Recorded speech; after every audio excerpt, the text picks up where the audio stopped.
Now, here's your host, Mark Moses. Good afternoon and welcome. Welcome indeed to, yes, hour number 2 of the Mark Moses Show.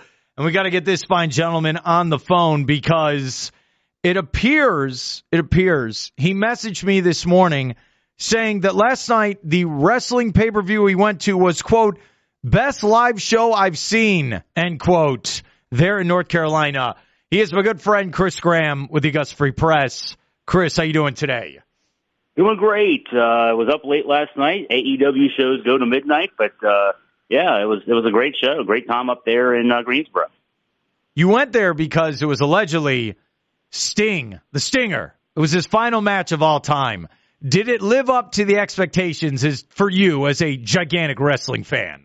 Yeah, it actually probably surpassed it because, you know, you go into a match, an event where it's billed as a guy's retirement match, and you know, Sting is one of the legends of the business, and you know, who knows how many more of these type guys retiring will get this kind of attention anytime soon anyway. And so there's a lot of expectations going into a match like that. And, you know, they probably surpassed it. I mean, it wasn't a traditional Sting match. He's 64 years old, so he's not going to wrestle a bunch of holds and maneuvers and stuff like that. It was a tornado match, tag team, all 4 guys in the ring kind of thing. Lots of tables and chairs and ladders and glass and things of that nature. But man, they put a show on. It wasn't a great wrestling match. It was great sports entertainment, though. All right, I have a question.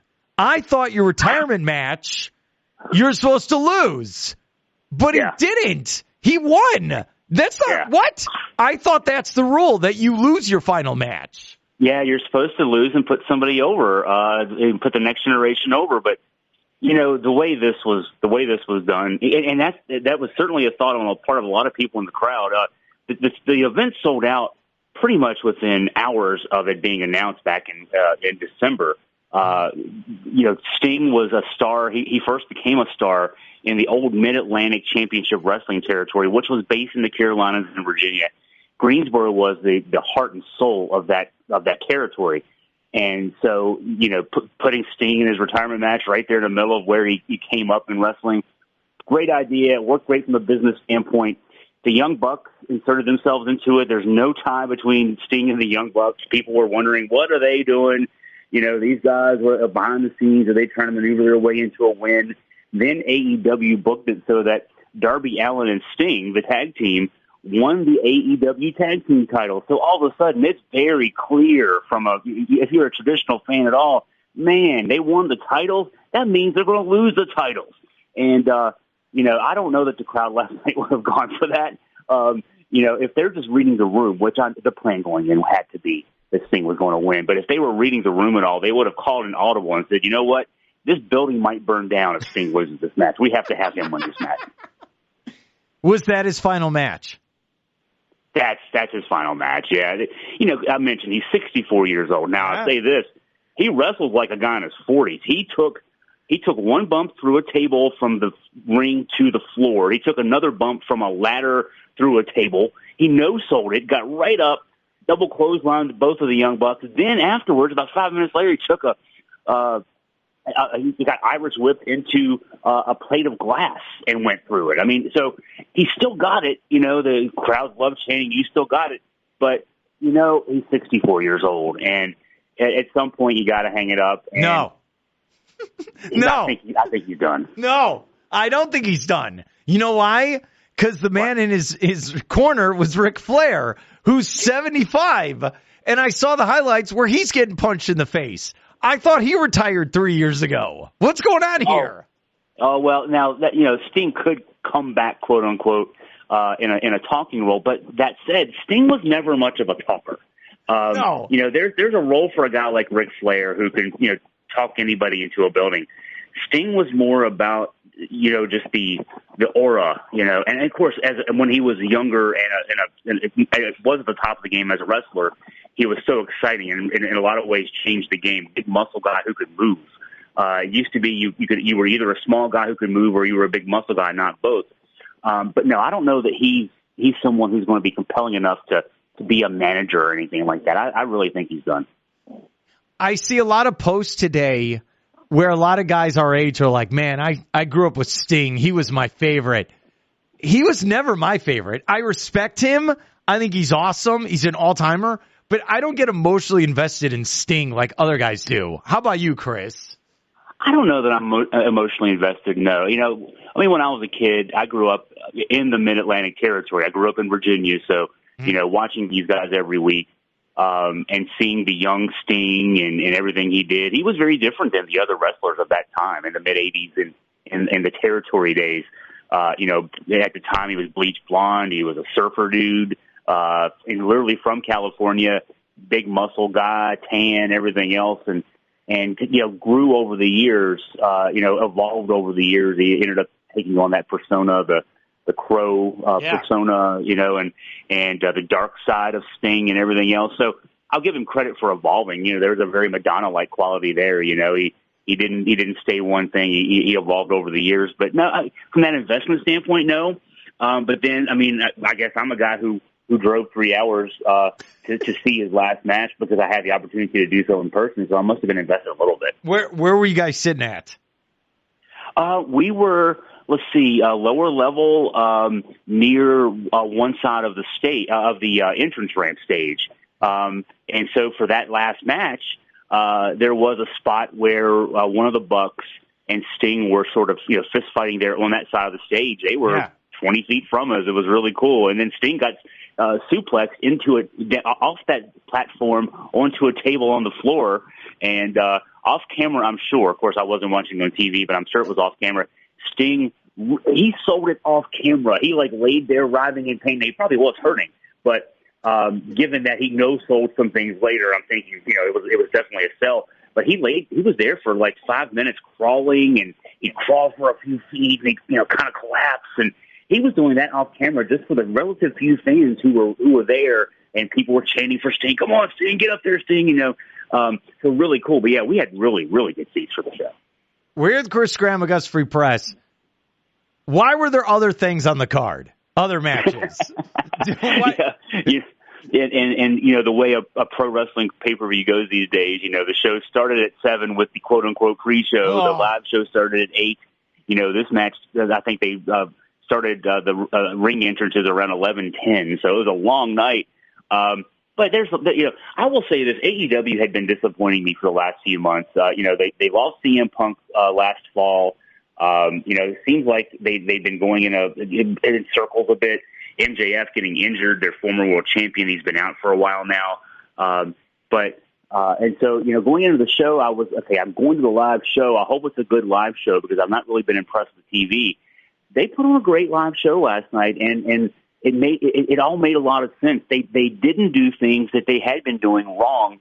Too many spots of one nature. The only match of the whole night. There were 11 matches on the card. The only match of the whole night that had anything in terms of furniture, as we like to say in wrestling, any tables or any chairs or anything was the last match. They didn't overdo that kind of stuff.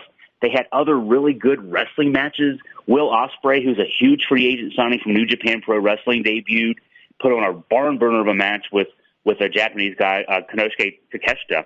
That would have been the match tonight if not for this, obviously, with Sting's retirement show. Samoa Joe defended his world title in a three-way match and surprisingly won. There were other good matches on the show, but it was kind of just, it was all just prelude to getting us to Sting. Yeah, you're there for Sting. Who are you kidding? You want Sting, you got Sting. What was it like when his intro music hit? Well, they did a really neat thing, as his intro music was hitting. They did two neat things, actually. They worked really hard to get as much footage as they could. And, of course, WCW and NWA's footage was purchased by WWE when WWE bought that company out of basically bankruptcy in 2001. So they couldn't really access that footage, but they pieced together what they could. They did a 3-minute tribute video with Sting, his catchphrase being "It's showtime." They had him as if he was kind of watching his career highlights at a movie theater. It went on for quite a while, lots of tributes from guys on that package. Then his music hits, and they brought out two guys, and I'll tell you in a second who they were, but they brought out two guys. One was dressed up as the original Sting, if we want to say, the mid-'80s surfer dude Sting. And then the second guy was the NWO Sting. As it turned out, they were his two sons, who are big boys themselves, let's just say. And they came to the ring with their dad and with Darby Allin, his tag team partner. They even got involved at the very beginning of the match. The two kids were doing Stinger splashes. The kid dressed as the original Sting was wearing Sting's tights from the 80s. The other guy, the other son was dressed in the NWO gear from the mid-90s. That was really cool, to see those guys, honoring their dad and being given an opportunity. It was really cool the way they did all that stuff. Your wife needs to win Humanitarian of the Year award for going to you. Let me tell you, no, she didn't. She was able to beg out of this. I've got a friend down in Greensboro, used to live here in Virginia near us, and he's a big wrestling fan himself. They just moved there. He and his wife just moved there about 6 months ago. And so first thing I did when I heard this, card was in Greensboro, hey, dude, we got to go to this show. So we actually, he and I went to the show, and the two wives stayed behind. So Crystal, for a night, did not have to. But she asked me to text her because she watches enough of this. She wanted to know who was winning at least, but she asked me not to send her any pictures of blood. So I tried not to do that. I think I might have failed on that point. Last night, I'm seeing things on Twitter where it's like, you could order the pay-per-view, Sting's about to come out. I'm like, no, if you didn't buy it by now, you're not going to just drop $70 to watch it. That they were thinking though, hey, you're okay. The other kind of like you said earlier, what are they doing other matches for? No, there were the four seats beside us, and again, we had really good seats. The four seats beside us were empty until about 9 o'clock or so, right? So we scooted down like, hey, we're going to get a little closer to the ring here. These people, for some reason, they bought these great tickets and didn't come. They got there about 9:15, maybe it was. I don't blame them. They were timing themselves out, man. Hey, we'll go have a good time, go have some dinner, get there. We'll still see the Stinger out there. I like it. I don't think it's his final match. Okay, but here's what I'm going to tell you about Sting. When I think of the Stinger, there are a couple moments in my life. First off, in the 90s, I think there was like a Sprite commercial where, you know what I'm going to talk about. You know this one, where the parents are like, hey, they tell their son, we know you like wrestling, so we got you something special. And Sting shows up in the front and starts beating the hell out of the little kid in the living room. Do you remember this? Yes, I do remember that. Yes. I always love that commercial. The NWO got big, but one man decided he's not going to join the NWO. And I swear, we play this game at work, Chris Graham, who was not in the NWO. And the first person I say is Ric Flair, and then I say Sting. Is this correct in this? That's probably the only two guys who – one, and Diamond Dallas Page will be the other one. That's true. And that's the three, I think, that at one point or another were not in the NWO. But no, and they played that out so well because – and that was the early days of the internet. There weren't really wrestling blogs like there are today that could ruin surprises for us. And so when he sat out for that year, like, what is going on? It was 14 months. They milked this, him sitting in the rafters looking sad, because people were wondering, is he going to join the NWO? And he'd fly down every once in a while. And then, he finally turned it down. I mean, that's commitment to a gimmick right there. And, they deserve a lot of credit for that.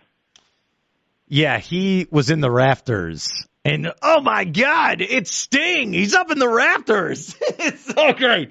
And then Tony Schiavone, was he on the microphone? No. See, he was doing the broadcast last night, so you didn't hear him say it, right? Where he said it's Sting? He actually, so they did the thing at the end. The match probably ended. I mean, I wasn't paying attention at the time, but it was probably about 7 minutes before midnight. So, they have to stop the live broadcast at midnight for the pay-per-view. But Sting, of course, they gave him a mic, and he was thanking everybody in the world. And Tony did do one more for the live crowd. He did one more, it's Sting. That was nice. They had Jim Ross on the call, too. I mean, of course, I wasn't watching this, but I know they had Jim Ross on the call, which was significant because the match that put Sting over was in the Greensboro Coliseum. Clash of the Champions won 1988. Sting versus Ric Flair, 45-minute draw on national TV, TBS. And that put Clash of the Champions over, and it put Sting over. That elevated him to the next level, and is why, all these many years later, we're talking about a retirement match for that guy. So they had the two original guys who were on the call. They had Sting there. They had Ric Flair there. Ricky the Dragon Steamboat was the timekeeper for last night. They brought out all the stars.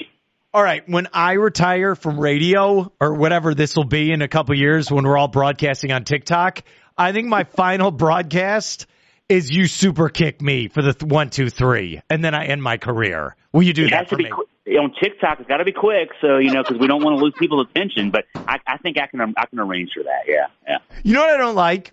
Everyone super kicks now. Every person. Why did we let this happen? I don't understand. Oh, we were discussing that at the show last night. Not only, when I was growing up, I remember my grandfather, who I became a fan of wrestling with. He would watch the matches with me in the 80s and tell me, I remember back when I was a kid and suplexes used to knock you out. And now the suplexes just are set-up moves. And, so, yeah, everything's a set-up move. Now, pile drivers used to be, they would say, it's illegal in this state to do a pile driver. And now pile drivers get a 1 count. So, yeah, super kicks used to be, so, they were lethal. Now they're set-up moves. What are we going to do now to put people away? I don't know. All right, here's the story I wanted to tell you, Chris Graham of the Augusta Free Press. So when I was at the WWE Performance Center, there was this weird moment. So I end the show, and then I'm in line with all the wrestlers to get food for the night. So I'm telling you, end at 6. It's like about 6:15. I'm packing up. Then I'm talking to some PR people. Then there's in the writer's room, there's a gigantic buffet style of food. So I'm sitting there in line with all these wrestling superstars eating it. This guy walks right by me, and it was so quick. I'm eating chicken, and I was taller than him, and it weirded me out. I was like, that guy looks familiar. It was Shawn Michaels, and it was bizarre. It was one of the most bizarre moments of my life because I've met a lot of famous people, but that guy invented the super kick, all right? That was his finisher. He is so famous. Shawn Michaels, I wish you were with me, Chris, in that moment. Well, I did a show back when I was in my wrestling promoting days, and it's so weird for me to even think that I did that for all those years. Yeah. It was over a decade ago, but Shawn Michaels, we did an autograph signing show with him, and so, we flew him in from Texas and put him up in a hotel room the night before, had dinner with him. Yeah, Shawn was a very down-to-earth guy, and at that time he was just out of wrestling. He maybe came back for a match or two after. I'm sure he did, but he was just beginning, starting his quote-unquote retirement. Of course, he's been back in NXT as a behind-the-scenes guy for a few years now. But such a humble guy. It was great, just asking him every question. Man, what did you know about the Montreal Screwjob? Everything else you could think of, and just a regular guy who happened to make it really big. Yeah, it was.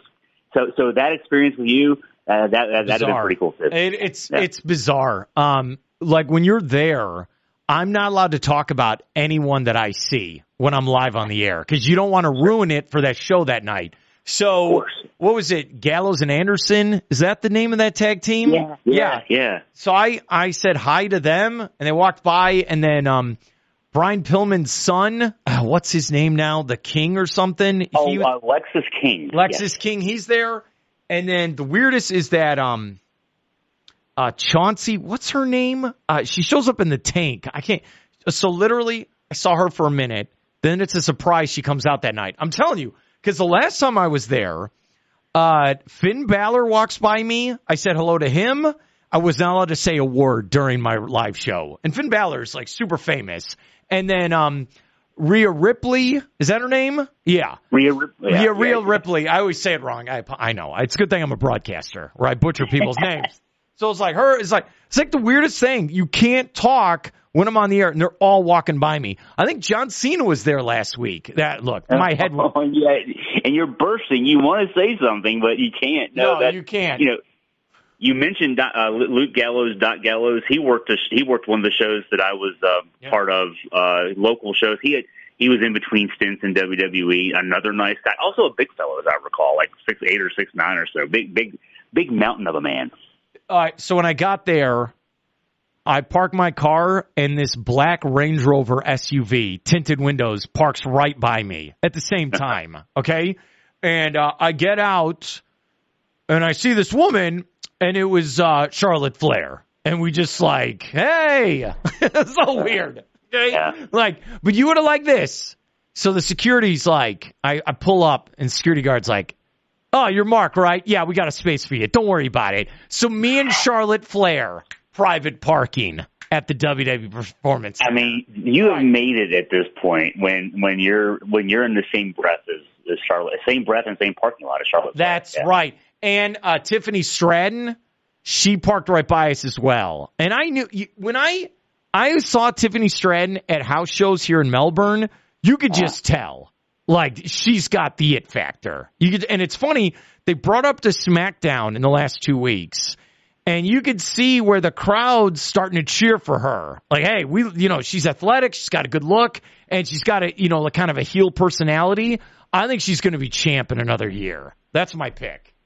Well, and that's the cool thing about, seeing the people at the developmental level. Back when I was working in the business, we had a mix of, we would book shows with the legends who would help sell the tickets, but then the people who did the real work were the up and comers. I mean, they would entertain the crowd, and then the other people got them in the building, and it was always fun to I'm kind of guessing who's going to be the star here, and you can see it sometimes, and sometimes you can say, well, they're good, but maybe there's not enough there, either mic work or ring work or whatever else. But yeah, you having that opportunity in NXT. It reminds me of when I was watching NXT back when it was still just on the internet, and it felt like a little cult. Yes. I would almost tell people, "Hey, you can't wait till you see these guys in 6 months." And like, how do you know these things? Well, because man, I'm an NXT fan, so They show there's like that documentary. We're here at Chris Graham, Augusta Free Press here on a Monday.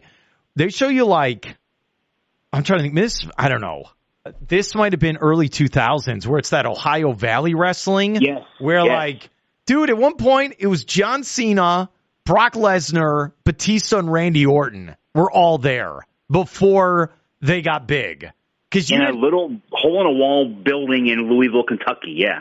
Yeah, and you knew, with Brock Lesnar, you knew right away. This guy's going to figure it out. Scary thing with him was what? He was the NCAA champion wrestler. He also, he's softened up over the years. I mean, he's still Brock Lesnar. But in the early 2000s, when he was in his early to mid 20s, that dude was jacked. Yes. So he was not only rippling muscles who could do shooting star moonsaults, but he was a great wrestler who then became the UFC champion when he decided to go for real. And man, oh man, and Jim Cornette was the guy who was in charge of Ohio Valley Wrestling's training school. For 3 or 4 years, his training school was those guys. Can you imagine what that was like every day? Hey, remember, this is the part you left out.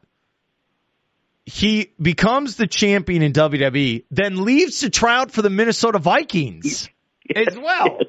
Okay, then he's not good enough to play NFL football. Did he play college football? I still get confused. He did not. No, he was a wrestler. Yeah. So he tries out for the Minnesota Vikings. He can't cut it because I don't even know if he played Pee Wee football. Then he goes to UFC. It's I always remember when they're like, "What are you talking about, Minnesota Vikings?" Like, what? And I always remember that story. It's just wild. Well, because for me, I'm thinking, what? Man, if I could find a guy who can wrestle like that, no one can. I can't imagine if someone had just decided, you know what, we're going to put him. If he would have accepted it, he probably, there's no way he would have accepted it. But put him on a practice squad. Let him work on technique for a few weeks. Yeah, who could block that guy? The only guy I'm trying to think who actually played in the NFL, I think it's Bill Goldberg, where he played for a season or so, and then went to. He did. He was a star at Georgia, played for the Falcons, and then yeah. Because not many of them, and it's a whole other world. I'll just say this before I let you go. The Rock thing with the bloodline, what happened Friday night? I don't know if you saw it. I know they kept going to black and they were bleeping because the crowd's swearing and then they're swearing and that dude. We've talked about this. It's 2 weeks in a row. Man, Roman Reigns told The Rock to acknowledge him, and he did. Those promos are fantastic. And that's some of the best stuff WWE's done in years. How about you? They're doing a great build-up for WrestleMania. This is going to break all records when WrestleMania rolls around, without question. And, and we talked about this last time we talked. I mean, the original plan was for Rock to wrestle Roman Reigns.